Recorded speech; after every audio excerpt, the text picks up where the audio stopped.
going to work on overhead, glenoid humeral flexion, but with a focus on the lats. So the lats tend to be a kind of sticking point for overhead range of motion a lot of times, as opposed to the front of the shoulder being open. So you can work on both. This is an option. So the way I like to do this is grab a yoga block lengthwise. You're going to put your elbows on it and palms up. Okay, with this, you want to have a dowel or something, a bar is fine too, but something that is not going to allow your hands to rotate in. That will take away some of the tension off the lats and that overhead range of motion. From here, you're going to tuck the hips under, make sure you're not extending from the low back, and then you're going to slowly start to rock back, trying to keep your elbows pressed into the block and down into the floor so they're not sliding out. Okay, you're gonna come down until you find tension, and then you're going to apply the Pails and Rails concepts. So from here, it is a 1 to 2 minute passive stretch. Make sure it's mild to moderate, breathing into it.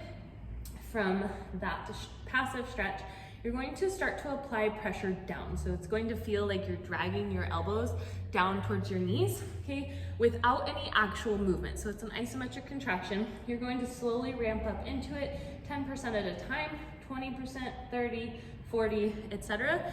So working from the 20 to 80 to 90, maybe 100% range, depending on your comfort level, any kind of pain, etc. Okay, ramping up to your max capacity. Once you get there, you're going to hold for 10 to 15 seconds. So you're ramping up, say you hit 60, 70%, hold, 9, 8, 7, 6, 5, 4, 3, 2, 1. You're going to slowly relax, take a breath. From here, you're going to try and lift your arms up. Okay, they're not going to go anywhere because as you do that, you are also dropping your chest, but you are working to actively pull yourself deeper into the stretch. You're gonna hold that contraction for 10 seconds. 9, 8, 7, 6, 5, 4, 3, 2, 1. Okay, and you should find yourself deeper in the stretch than when you started. This can get fairly intense here, okay? So if you need to come out of it a little bit more, you can. However, the goal is to try and only go deeper into the stretch position. So that was round 1.